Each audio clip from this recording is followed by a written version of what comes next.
race. On my whistle. Riders ready.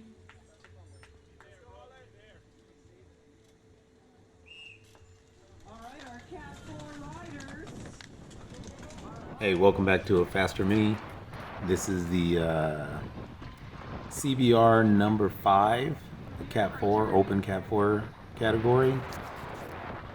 So, yeah, there's a there's a pretty fun race, a lot of stuff going on, and most importantly, that I'm racing again. And what I mean by that is actually racing again, not just going through the motion. Just tried pretty hard to get my race brain back, and at the same time getting my fitness and stuff where it needs to be. But yeah, it was a fun race. Just wanted to start up front and kind of stay there majority of the race. And if there's any real breakaways, maybe try to go with one, or just stay up toward the top 10 most of the race. So right now we got, I think that's Ray in front of me from Serious Cycling. We got Eli Watson and Montgomery Gooderman up there on the front pulling. And Montgomery did a good job. He went pretty deep, starting here on this first lap, just to kind of stretch out the field and put some people in the hurt locker early. And it's really a good strategy. I know last year we did this a couple of times, and it's kind of funny how many people you can catch cold and get dropped out of the field just on like the first lap or two. But anyway, so this is kind of like the normal course layout for CBR. It's just a 4-corner crit. It's going clockwise. However, they moved the front straight pretty far back, and this is a long straightaway now. It's a long drag to the straight. The finish line used to be about right here, and as you can see now, it's another 100 or so yards, maybe even 150 past. Jack shoots up the left side, Jack Watson, followed by a PRT rider, and I think this is going to be a preem lap. But basically, Jack, Eli, Montgomery. Jack and Eli with Dano, they ride for Bros Ride Bikes, and you can tell pretty early that they were going to tag team it and just trying to crack everyone, see if one of them could get away and just soften up everyone's legs a little bit. So they're kind of alternating, just firing attacks left and right. This course basically is downhill right here. This is turn 2. Once you hit turn 2, there's a pretty stiff headwind right here. We are coming into a pretty stiff headwind. It's kind of like a false flat. It goes up to 1-2% maybe here. And then when it turns right, again, we're in a head crosswind. And then it gets up to a good 2.5% after that. So the speeds actually were fairly low. But as you can tell, if we're single file like this, it's pretty fast for the conditions. It's just weird that a lot of times we're 26 and higher miles per hour, and this crit was a little different, with the headwinds, with the little elevation gains. It was pretty taxing on the legs. You can see I don't have heart rate on this just because my heart rate monitor never kicked in, so I don't have my usual display. But this will do. It's just power, cadence. If you look to the left where the little cycling man is, there's a speed and grade over there. So pretty much all the stats that you need. We have the 40-minute crit here, and there's some pretty good stuff going on in this crit. For me, it was pretty hard. I don't know. I like it smooth, and it was just attack after attack for the most part. The race organization too, we had like a preem almost every other lap, and people go crazy for them socks and stuff like that. Socks, a little 6-pack or something. So yeah, it's a pretty good race, just full of attacks left and right. So made it fun though. But I must admit, you can't see my heart rate, but within these first couple laps, I didn't know if I'd make it either. I thought I was on the verge of popping as well. I mean, we're pretty sustained going in between, I guess about 250 and 500 watts off and on. Here I'm just surfing wheels. Didn't really know who was going to hold the momentum. Eli kind of pulled off and then came back in, but still just trying to stick to my strategy. I'm not trying to really take any pulls on the front unless it's necessary, but I definitely don't want to shuffle back too far either. Say a little spoiler alert too, since we got some camera time with Eli here, but my GoPro cuts off. The battery ran out before the end of the race, so I missed like the last, I don't know, it looks like maybe 12 minutes or something, maybe like the last 5-6 laps. But Eli ends up winning the bunch sprint, and there's one rider kind of off the front that we never pulled back in, and then Eli wins the bunch sprint. And I mean, that's awesome. It's great to see. Jack had a win like maybe a month ago, and then Eli taking the bunch sprint here. So there goes stage 2, taking the preem up to the left. I'm not sure if that was Chris or not. I don't know what bike Chris rides, and it looked, I think Chris is a little bigger, but that might have been Chris there from stage 2. Either way, it was stage 2 rider, and he takes the preem lap. Went pretty hard. Seemed like a pretty big match to burn, for the preem, but maybe he was going to try a little breakaway as well. He doesn't stay out there too long though, I don't think. I think we run him down pretty quick. Here's one of those things too, like sometimes people panic here and try to go really hard to bring back the solo rider, but usually they're going to fade within a lap or so if we just keep a steady pace and you run them back down. That was the Wolves team. I believe it's Wolves.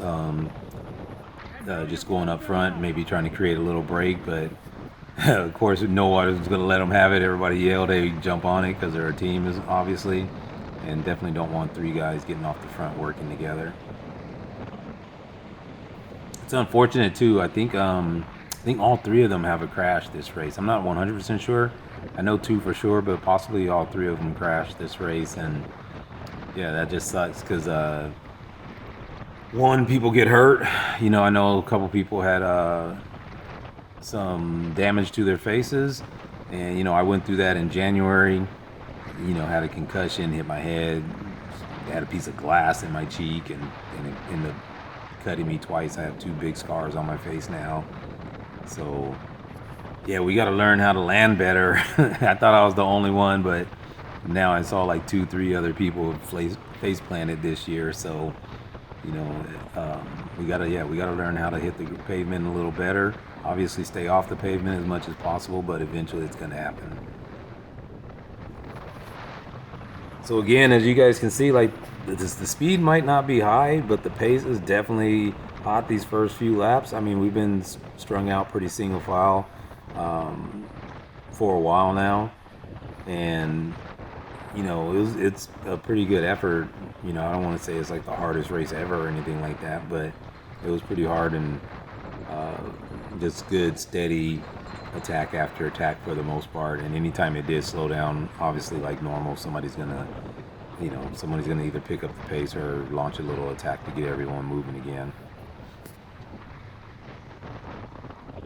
So again, that's Jack in front of me right now, and I think Jack was like 3rd in the season point standing for this category. I believe Eli came into it 2nd, and if you can see the yellow jersey to my left right there, that's Tony Dominguez. He was holding the yellow jersey and trying to defend it for this round. I'm not 100% sure, but I think Eli snagged it from him with that 2nd place finish. Turn 2. Oh, and there Jack goes up for an attack, and unfortunately I was sleeping because he put in a pretty good dig there, and if I was paying attention I could have jumped on it. We got some guys trying to cover here off the left, and this is kind of a mistake for me here because I end up burning some energy here for no reason. I missed the move, so there was no reason for me to even accelerate that hard there. I think I went to like 600 watts, and that wasn't a committed I wasn't covering with any type of conviction, and I probably shouldn't have. I missed the move, so I should have just sat there and let it run down instead of burning that little 5 seconds of energy. And I know it's not that big of a deal, but yeah, it does come back to haunt you later in the race, or just gives you a little, takes me a little time to recover. So here, I knew the group was coming by, and I did choose to sit in just so I can recover a little bit here. I've been on the front, putting in some decent watts for the last, I don't know, first 10 minutes of the race. So I just took the time to recover here a little bit, and before I get in danger of getting popped or something.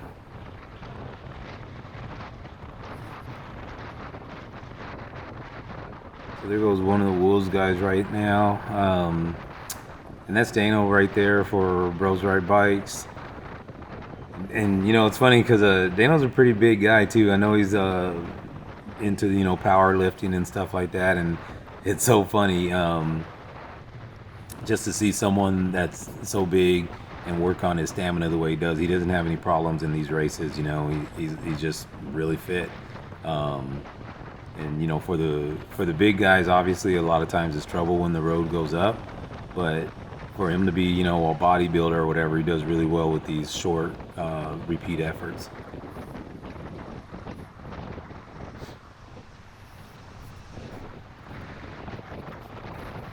Trying to hold back my sneeze here. So anyway, yeah, I missed those moves. I had the opportunities right now to move up again. I'm a little slow on the trigger, but luckily I think another PRT rider comes up to my right and gives me an opportunity to use his energy to go up. Also, this race I wanted to stay to the inside of the peloton. I just wanted to have a little more control over my line and cornering, stuff like that, not get pushed out to the outside.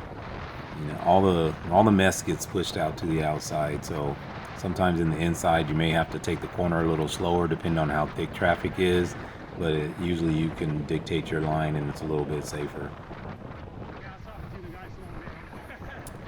This part of the course right before turn 4 was the kind of the steepest, and it was a little sneaky because it took a lot of watts. I mean, I think we were usually close to 400 watts on that little 30-second effort or whatever, but when you have to do it 15, 20 times or whatever, it really takes a toll on your legs. Here too, I'm just trying to stay tucked in, keep my momentum, and keep moving up towards the front. I'm pretty recovered now, so that's not a big deal, but I am like a little further back than I want to be. So for these next couple laps, I'm going to try to find an opportunity to move forward. That's Marcelo in front of me too. Unfortunately, he went down. The crash that he ended up being in ends up having a major effect on how I finished the race. I was feeling really good. I think I raced pretty well. Nothing so special, but just for the way my year's been going, I actually raced pretty well this day and had my race brain back and was actually competing and making some good choices. But yeah, unfortunately Marcelo went down. It's funny, his handlebars are straight and his wheel was pretty much perpendicular to his frame. He just had that custom helmet finished. It's a custom evade, with a custom paint job, and yeah, that helmet is trash now as well. But hopefully he's okay, because I think he had a little bit of a concussion. He wasn't exactly sure what happened. Had some bruises on his face and some cuts on his face. So yeah, hopefully he'll heal up pretty fast and not have any long-term effects. As you can see again, I mean, whoever's on the front is drilling it, and it's just attack after attack. I can see there's a big gap, so there's another 4 or 5 guys trying to get off the front. We're all strung out chasing it down. It's a lot of watts too. I mean, 600 watts out on most corners, holding mid 300s coming down.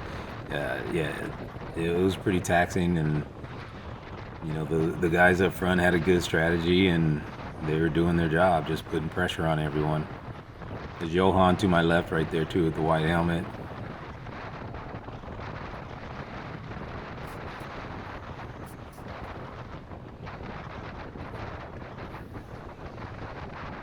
So here's a good opportunity for me, like, to move up, especially since I'm a little bit bigger. I mean, I'm not a big guy or anything. I'm like 175 right now, but coming downhill, it was pretty easy just to pedal 2-3 times, get some speed up, and shoot up the inside here, and then you can take turn 2 like it with whatever line you want, and really with a lot of speed. It looks like it's a tight turn, like a 90-degree turn, but since the road is so wide, it's really like open. You don't have to turn it 90 degrees like we did right here and hug the right side. You can really just hit a late apex and just push it all the way to the left.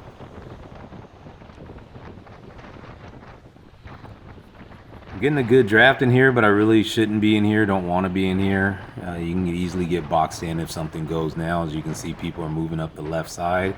I really should be to the right or to the left, and for this course I preferred to be on the right side, just on the inside.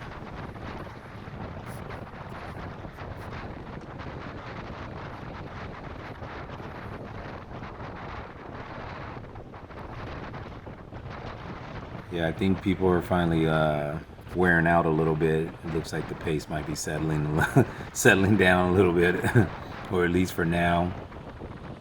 We start to bunch up.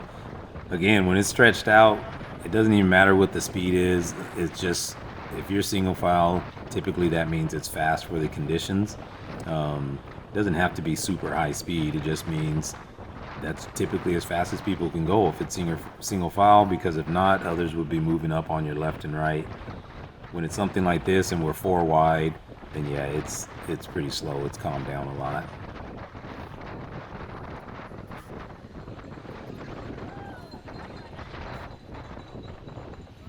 Also, like, I don't know if I said it already, but like I started to mention, all the preems, those preems really spice it up too, because on top of people's attacks, the next lap might be a preem lap, and there's always going to be 2 or 3 people that are going to go for that prize, whatever it is. So yeah, it really makes it hot. CBR does a really good job of timing those also. They also often will put a preem like right before the last lap, and that really throws some things off, because sometimes people think it is the last lap because the bell's ringing, or you put 2-3 preems in a row, and that just makes like the last 4 or 5 laps just really fast. And as I said, we settle down for a little bit, and then someone attacks again off the front. Here I'm way too far back too. I need to really get back up to the front. I see the PRT rider go by me, so I take that opportunity to jump on his draft, take a little bit of advantage of his draft and move up without using too much energy.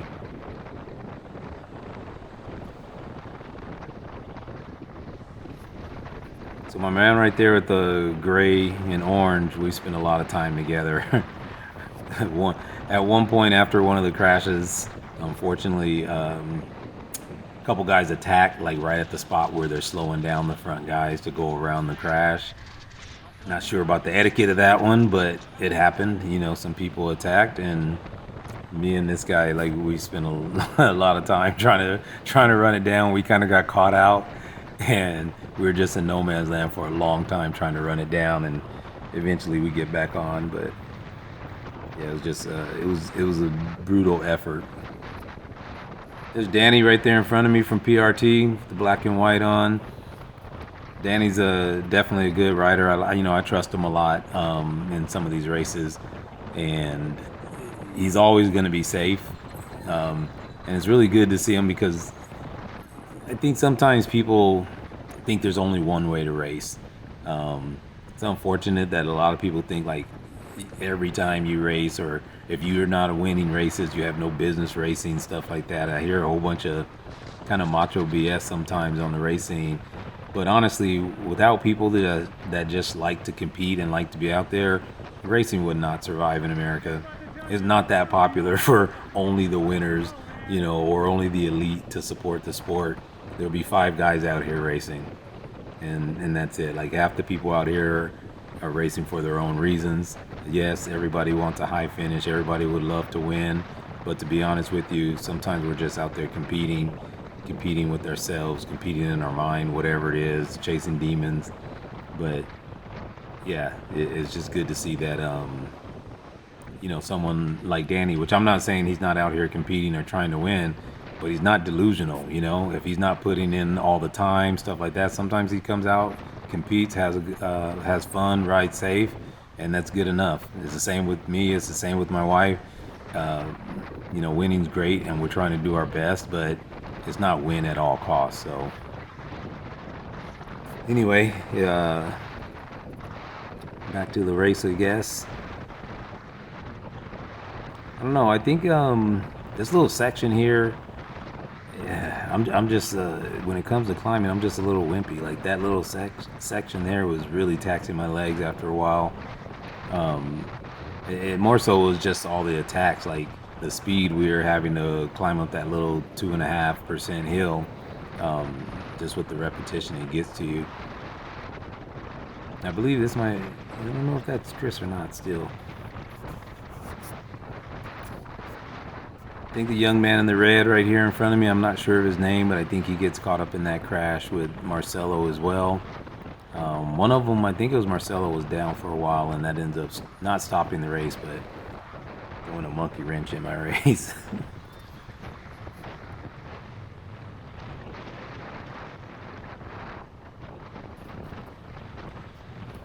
So if you saw the 3 riders off to the left there, I mean, we already had our first crash. I missed it earlier.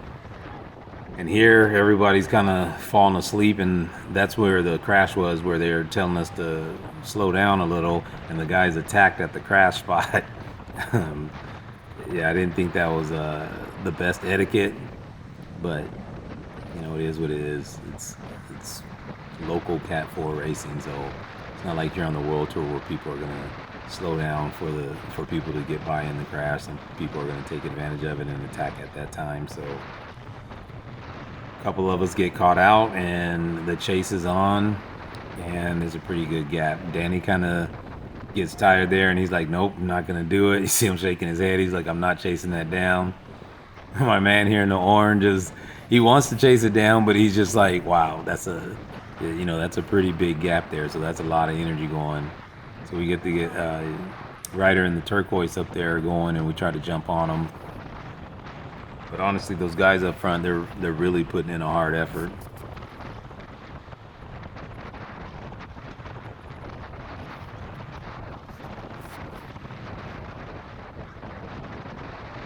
One thing I like too, again, like just being behind bigger, taller riders, for me that's a blessing. I'm a skinny guy, but I'm kind of tall, so a lot of times you're still going to get hit with the wind. I was a little passive there, a little late. Should have jumped on that train and got the little slingshot, and now I'm using a little bit too much of my own energy than I could have been. If I'm only using 200 watts now, probably could have been using slightly more to make up like 8-10 spots there. Man, here's fading a little bit, so we got to get around them as quick as we can. Probably saw the truck to the left. They're still tending to those injured riders. And that's why I was saying it's a little bit bad etiquette. Those guys were flagging us like, slow down, move to the right, and an attack launched right at that time. But again, not to beat a dead horse, it's over. Another gap open here, but our momentum's carrying us pretty good. So I was pretty confident that we'll be able to run up on it. And of course they take off again, so the chase is on once again. I think it was just hard because half the group was fading, and the other guys in the break saw that, and they took a opportunity to launch another attack.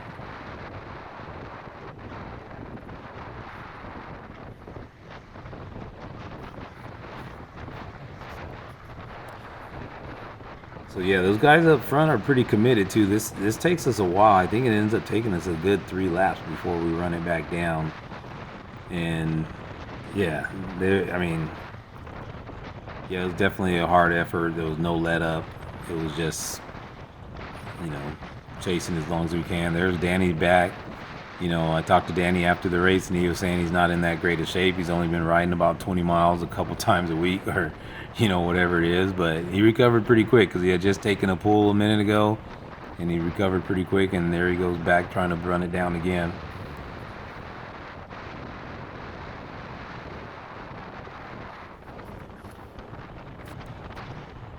And yeah, I'm such a punk right here. I can see my man struggling, but I'm just like, yeah, I'm gonna just let him keep rolling. Um, yeah, I did not feel like trying to close that gap. That's a pretty good effort.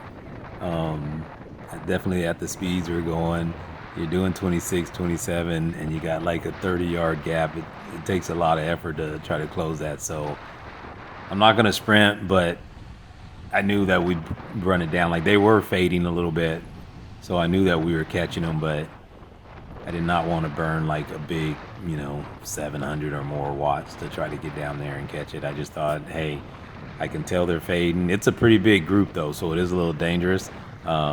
I do need to catch it kind of quick, but at the same time, like I said, I can tell they're fading.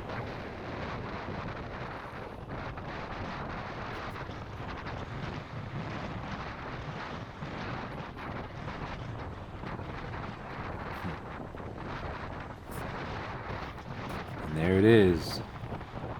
All back together again, like one big happy family.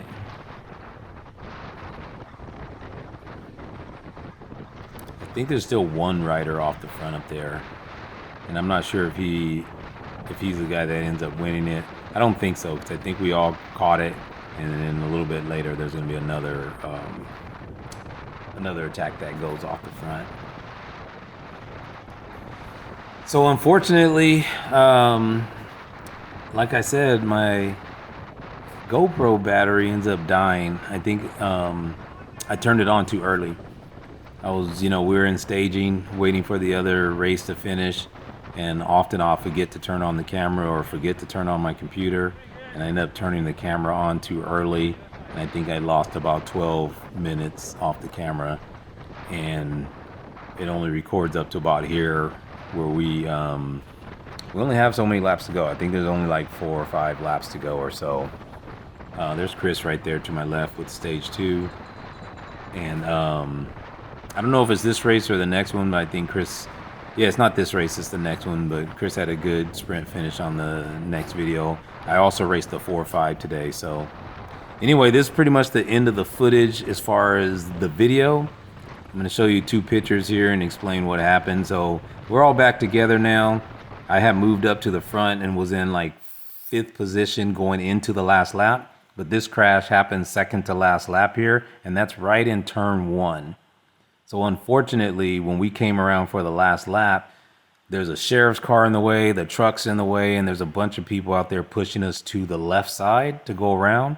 And if you can see the guy in orange there that I was behind in orange and gray, I'm still right behind him. I'm just to the left. You'll see my yellow shoes there behind him. And I'm in about 5th, 6th spot right there. And I end up having to slow down because I can't get by the sheriff's car or anyone else. And that was the end of my race.